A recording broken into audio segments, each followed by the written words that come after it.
You know what never gets old?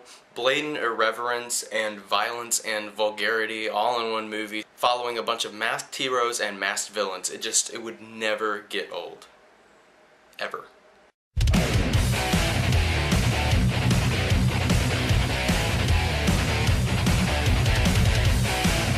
Kick-Ass 2. So Kick-Ass basically follows the returning and surviving cast of the first film, and Kick-Ass and Hit Girl are creating a revolution, and there's a bunch of other masked heroes are coming in to join them in their fight against crime. And then McLovin is pissed off because, well, spoiler alert for Kick-Ass 1, he wasted his dad, and McLovin's like, yes, I want revenge. And basically, Kick-Ass 2 is a lot like Kick-Ass 1, so if you haven't seen Kick-Ass 1, you should see Kick-Ass 1. Kick-Ass 2 was a lot of the same thing. It was a lot of mindless violence, mindless comedy in it, and vulgarity. It's something that I really, really loved from the first one.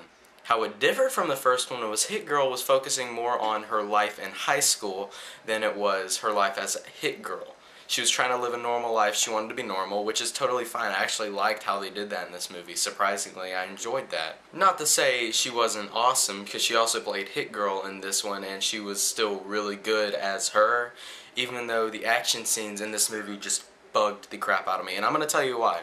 The action was still cool and all, but it mainly surrounded the whole shaky cam thing, and I don't understand why you have to have shaky cam to have a good action sequence. It's like sometimes you can't even tell what's going on because the camera's all doing this the whole time, and that gets on my nerves so much. I will complain about shaky cam in any movie with shaky cam. This movie did have shaky cam, but the action scenes were still, like, tolerable, unlike in Taken 2. The coolest fight scenes in this movie were the ones without shaky cam. And being that they had those scenes, we know the director can make a good action sequence without adding shaky cam. So why the shaky cam in all the other scenes? Just take those out and this movie would be fantastic. You can easily tell it was a different director because of this, but really it's not that big of a deal for me, because the new director still made the movie feel like I was watching Kick-Ass 1, even though there was the blatant overuse of shaky cam. Oh yeah, and I forgot to mention Jim Carrey. Jim Carrey was in this movie. He plays the Colonel Stars and Stripes. And I'm not going to say that his role kicked ass, because that's so 2010, but his role kicked ass. Woo, partying like it's 2010. But Jim Carrey was actually really good in this movie, surprisingly to me. He was funny and he was relevant and he was actually good in what he was doing.